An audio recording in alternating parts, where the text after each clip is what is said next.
नमस्कार, अपन झारखंड में आपका स्वागत। मैं राहुल ओझा आपके साथ। राष्ट्रपति चुनाव के लिए झारखंड विधानसभा में वोटिंग शुरू हो चुकी है।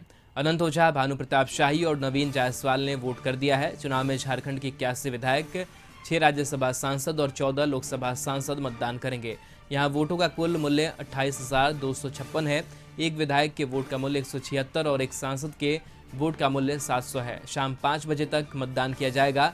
एक एक कर अंदर प्रवेश करने की अनुमति मिलेगी। इस दौरान किसी भी तरह के इलेक्ट्रॉनिक आइटम जैसे मोबाइल फोन या पेन भी ले जाने की अनुमति नहीं है। मतदान करने वाले जनप्रतिनिधि की गोपनीयता का पूरा ख्याल रखा जाएगा।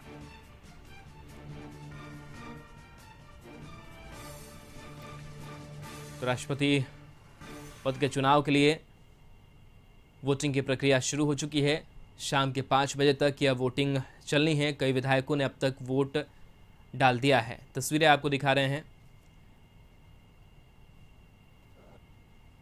देश के लिए हो रहे राष्ट्रपति चुनाव के लिए देश हित में मैंने अपना झारखंड विधानसभा कक्ष में अपना पहला मतदान किया और यह मतदान का हमें सौभाग्य मिला कि देश के लिए सर्वोच्च संवैधानिक संस्था के लिए आज पहला मतदान का मुझे अवसर प्राप्त हुआ। गर्व का विषय है ये, और इसके लिए मैंने घड़ी का कांटा मिला करके 10 बजकर पूरे के पूरे 10 बजे मतदान प्रक्रिया प्रारंभ हुई तो मुझे ये सौभाग्य मिला निर्वाचन व्यवस्था के तहत कि आज ये पहला मतदान का अवसर हमें प्राप्त हुआ। एनडीए की ओर से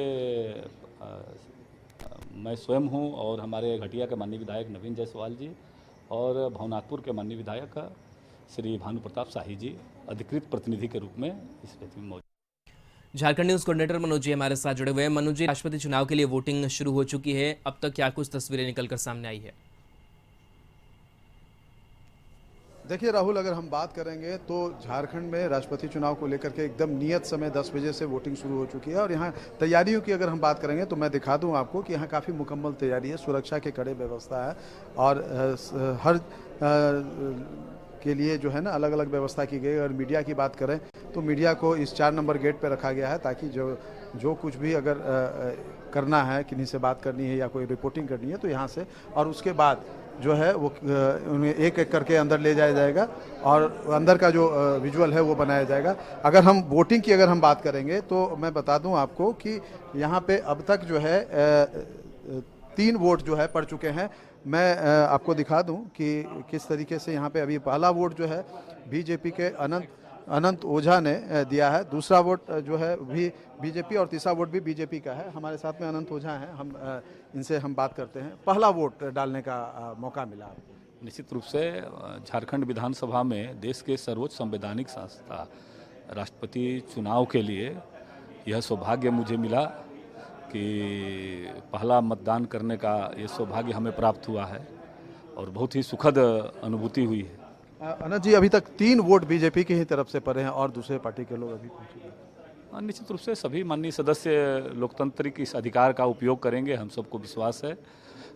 इसीलिए और लोग आएंगे आने वाले क्रम में और अपना मतदान करेंगे। बीजेपी के बाकी जो सदस्य हैं वो कब तक पहुंचेंगे और उनके साथ और कौन कौन लोग होंगे? नहीं, सभी जो हमारे एनडीए गठबंधन के साथी हैं वो सब लोग आ रहे हैं। मुझे जो सूचना मिली है कि बहुत जल्दी विधानसभा वो आने वाले हैं और आकर के अपना गुप्त मतदान अपना इस लिए करेंगे। कुछ निर्दलीय विधायक और जेएमएम ने भी द्रौपदी मुर्मू को समर्थन देने की घोषणा की है, तो क्या वो भी साथ में आकर के वोट करेंगे? देखिए, तो इसलिए हमने कहा कि यह तो गुप्त मतदान है और स्वाभाविक है कि सभी माननीय सदस्य अपने अधिकार का उपयोग करेंगे। अच्छा, 3 दिन की ट्रेनिंग, विशेष ट्रेनिंग हुई थी दिल्ली में, फिर यहाँ आकर के 2 दिन की ट्रेनिंग हुई, तो उसका कितना फायदा मिल पाएगा? क्या इस बार उम्मीद की जाए कि जो वोट जो है वो बर्बाद ना हो? यही हम सबको विश्वास है कि यह मतदान का जो अधिकार देश के सर्वोच्च संवैधानिक संस्था प्रमुख के लिए मतदान हो रहा है, कोई मत खराब न हो, इसलिए इस प्रकार का प्रशिक्षण हम लोग भी ले सीखते हैं और जीवन में सीखना ही चाहिए, हर हमेशा सीखना चाहिए। और सीखने से, लगातार अनुवर्तन करने से ये चीज़ें परिमार्जित होती है और यह लोकतंत्र के लिए भी अच्छा है और हमारे व्यक्ति के नाते भी माननीय सदस्य जिसको जनता इतना अधिकार पूर्वक चुन करके भेजती है तो स्वाभाविक है कि उनका मताधिकार का सही उपयोग हो, इसके लिए भी आवश्यक है। तो राहुल, इस तरीके से देखते हैं कि जो है यहाँ पे वोटिंग शुरू हो चुकी है।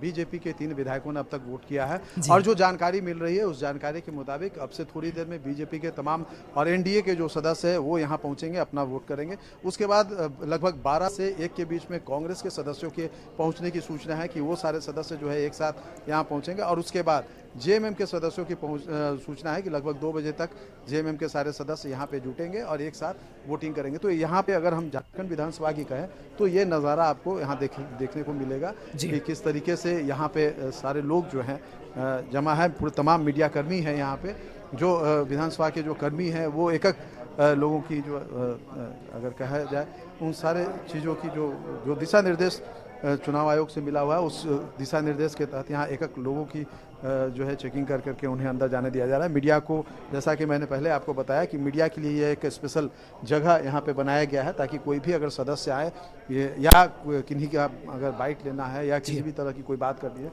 तो इस जगह पे आ करके यहाँ पे इलेक्शन कमीशन के द्वारा एक व्यवस्था की गई है कि मीडिया के कर्मी यहाँ पे आकर के करेंगे। मीडिया की व्यवस्था, बैठने की व्यवस्था अलग की गई है। तो एक तरह से कहा जाए कि काफ़ी चाक चौबंद और काफ़ी मुकम्मल व्यवस्था जो है राष्ट्रपति चुनाव को लेकर के विधानसभा में की गई है ताकि किसी को भी किसी तरह की असुविधा ना हो। जो सदस्य यहाँ पे आए वोटिंग करने उनको किसी तरह की असुविधा ना हो, किसी तरह का कोई शोर शराबा ना हो और जो एक अव्यवस्था की जो आलम होती है वो किसी तरह से ना हो। इन सारे चीज़ों का ध्यान रखा गया है। खुद डीसी और एसपी जो है वो लगातार इन सारे चीज़ों की मॉनिटरिंग कर रहे हैं। तो एक तरह से कहा जाए तो यहाँ पे जो अभी चल रहा है वोटिंग, अभी जब सदस्य आएंगे तो आगे वोटिंग होगा। जी राहुल। मनोज जी, अंतरात्मा की आवाज़ से शब्द का चर्चा लगातार ये शब्द की चर्चा होती रही। यशवंत सिन्हा भी ये कहते रहे। बहरहाल जिस तरीके से ट्रेनिंग हुई विधायकों की और उन्हें उपस्थिति दर्ज कराने की बात कही गई, तो क्या लगता है कि किस तरीके से जो बाकी विधायक है वो पहुंचेंगे और क्या सबकी उपस्थिति जो है वो दर्ज होगी? और जो ट्रेनिंग किया गया, जो प्रशिक्षण दिया गया, उसका भी कितना फ़ायदा, क्योंकि पिछले बार भी कहा यह गया था कई जो वोट थे वो रिजेक्ट हो गए थे। तो इन तमाम चीज़ों को लेकर के किस तरीके की तैयारियां विधायकों के स्तर से भी देखने को मिल रही है? जी राहुल, जैसा कि अभी अनंत ओझा भी बता रहे थे कि एनडीए के तरफ से यह व्यवस्था की गई थी। अगर हम पिछले चुनाव की बात अगर हम करेंगे तो कुल 17 ऐसे वोट थे जो कि गलत जगह पे निशान लगाने की वजह से, गलत तरीके से वोटिंग करने की वजह से रद्द किए गए थे। तो वो 17 वोट की काफ़ी कीमत होती है। तो वो स्थिति इस बार ना हो, इसको लेकर के एनडीए ने कमर कसी और अपने तमाम विधायकों को, जो एनडीए के तमाम जो सदस्य हैं जो साथ में हैं, उन सारे लोगों को लेकर के 2 दिनों की कार्यशाला आयोजित की गई। अगर उससे पहले अगर हम बात करेंगे तो यहाँ से 3 लोगों को चुनाव प्रभारी बना करके दिल्ली बुलाया गया था। वहाँ उन्हें विशेष तौर पे प्रशिक्षित किया गया था कि किस तरीके से वोटिंग होती है, किस तरीके से वोटिंग करना है।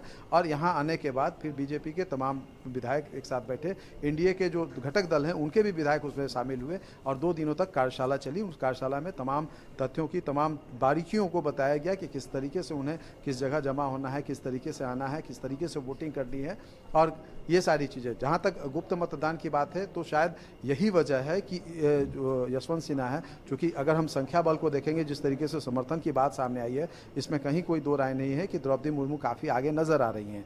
लेकिन जो विपक्ष के जो साझा उम्मीदवार है यशवंत सिन्हा, उनके तरफ से ये बार बार दावा किया जा रहा है कि हम हैं और हम जिन बातों को लेकर के जा रहे हैं पूरे देश में एक तरह से कहा जाए मेरे पक्ष में लोग गोलबंद है और चूँकि गुप्त मतदान होना है तो वो वोट मुझे मिलेगा। क्योंकि वो सारे लोग को मैंने अंतरात्मा की आवाज़ पे वोट देने की अपील की और लोग इस बात को मानेंगे और मुझे चुनेंगे। तो अब क्या होगा, कौन से वोट उन्हें देंगे, कितने वोट उनको पड़ेंगे, परिणाम क्या होगा, ये तो जब चुनाव परिणाम सामने आएगा तब स्पष्ट होगा। लेकिन जहाँ तक अगर हम बात करें सदस्यों के वोट देने की, तो जैसा कि मैंने आपको पहले बताया कि यहाँ अभी बीजेपी के सारे सदस्य जो है, जो वरिष्ठ सदस्य हैं, पूर्व मंत्री हैं नीलकंठ सिंह मुंडा, उनके आवास पे सारे बीजेपी और एनडीए के तमाम जो घटक दल के लोग हैं, विधायक हैं, वो वहाँ पे जमा हो रहे हैं। वहाँ से वो सीधे यहाँ आएंगे और उसके बाद अपना वोटिंग करेंगे। जो जेएमएम के विधायक हैं उनको उनके 2 बजे के करीब आने का यहाँ सूचना है कि वो सारे लोग जो मुख्यमंत्री आवास है वहाँ पे जुटेंगे और उसके बाद फिर मुख्यमंत्री आवास से यहाँ पे वोट देने के लिए सारे लोग साथ में आएंगे।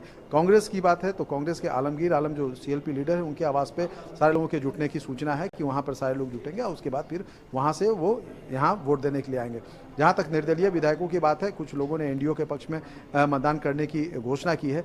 एक विधायक इंद्रजीत महतो जो है वो बीमार चल रहे हैं और हैदराबाद में अभी स्वास्थ्य लाभ ले रहे हैं, उनका वहाँ इलाज चल रहा है।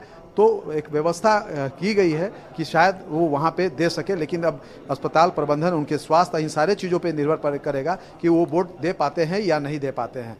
जो वहाँ व्यवस्था होने के बावजूद, चूंकि वो हॉस्पिटल में मौजूद हैं, तो ये सारी चीज़ें जो हैं मैं दर्शकों को भी बताना चाहूँगा कि यहाँ पे तमाम 100% वोट होने की उम्मीद है। सिर्फ एक वोट जो इंद्रजीत महतो का है उसमें थोड़ा सा संशय है, क्योंकि वो हैदराबाद में अभी इलाज करा रहे हैं और डॉक्टर क्या कहते हैं यहाँ से भी व्यवस्था की गई है ताकि वो अपना मतदान कर सके। तो उनका मतदान हो पाता है या नहीं हो पाता है वो भी कुछ देर बाद स्पष्ट हो जाएगा। लेकिन अगर हम फिलहाल यहाँ करेंगे तो 5 बजे तक का समय है मतदान करने का। 5 बजे के पहले सभी यहाँ जो विधायक है वो यहाँ आएंगे और अपना मतदान करेंगे। जी राहुल। मनोज जी, कई सदस्यों को लेकर के निर्देश भी दिए गए थे कि पेन, मोबाइल, इलेक्ट्रॉनिक गैजेट जो है आपको लेकर के नहीं जाना है। सुरक्षा की दृष्टि से अगर बात करें तो वहाँ किस तरीके की तैयारी नजर आ रही है, और थोड़ी तस्वीर संभव हो तो थोड़ी और दिखाइए। देखिए, जैसा कि मैंने पहले भी बताया था कि यहाँ सुरक्षा की चाक चौबंद व्यवस्था है। हर किसी के जाने के लिए अलग अलग द्वार बनाए गए हैं कि कौन किस द्वार से जाएगा। विधायकों के जाने का रास्ता अलग है। यहाँ पे जो वो विधायक जो वोटिंग करके निकल सकते हैं, यहाँ पे अपनी बात मीडिया के सामने रख सकते हैं। तमाम सुरक्षाकर्मी के साथ साथ विधानसभा के जो सुरक्षाकर्मी है, मार्शल है, उन्हें भी तैनात किया गया है। वो भी यहाँ पे आप देख सकते हैं कि यहाँ खड़े हैं और चौकस है। हर किसी को जो प्रशासन के तरफ से, इलेक्शन कमीशन के तरफ से एक प्राधिकार पत्र दिया गया है, वही आदमी जो जा सकते हैं। इसके अलावा अगर हम बात करेंगे तो जो भी यहाँ ड्यूटी में है उनके लिए भी एक विशेष जो इस चुनाव के लिए ऑन इलेक्शन ड्यूटी के लिए कार्ड बनाया गया है। बिना ये कार्ड धारक, बिना यहाँ कार्ड लगाए हुए किसी भी व्यक्ति को यहाँ खड़ा रहने का भी अधिकार नहीं है, और अगर वो यहाँ पे खड़े होते हैं तो उन्हें यहाँ से बाहर निकाल दिया जाएगा। इस तरीके से यहाँ व्यवस्था की गई। तो एक तरह से कहा जाए सुरक्षा को लेकर के बात करें तो काफ़ी चाक चौबंद व्यवस्था है। मजिस्ट्रेट की तैनाती की गई है। तमाम यहाँ पे डीसी और एसएसपी वो दोनों खुद भी जो है, मैं आपको दिखाना चाहूँगा कि किस तरीके से मॉनिटरिंग कर रहे हैं। आप मैदान में वहाँ डीसी और एसपी आप देख सकते हैं कि बीच बीच में वो घूम घूम करके सारे जगहों की जो है मॉनिटरिंग कर रहे हैं और तमाम तरफ जो है सुरक्षाकर्मी यहाँ लगे हुए हैं। तो एक तरह से कहा जाए सुरक्षा को लेकर के काफ़ी चाक चौबंद व्यवस्था है ताकि किसी भी तरह की कोई भी दिक्कत, किसी भी तरह परेशानी का सामना न करना पड़े। ना ही यहाँ पे जो चुनाव करवा रहे हैं उन्हें, न मतदान करने आने वाले माननीय सदस्यों का, और न ही जो यहाँ कवरेज करने के लिए मीडिया के लोग जो आए हैं उन्हें किसी तरह की दिक्कतों का सामना करना पड़े। जी राहुल। चलिए, बिल्कुल, बहुत बहुत शुक्रिया मनोज जी तमाम जानकारी के लिए। तो तस्वीर हम आपको दिखा रहे थे किस तरीके से रांची में राष्ट्रपति चुनाव को लेकर के वोटिंग की प्रक्रिया चल रही है, किस तरीके से सुरक्षा के इंतजामात हैं, और इन सब के बीच शाम 5 बजे तक वोटिंग होनी है।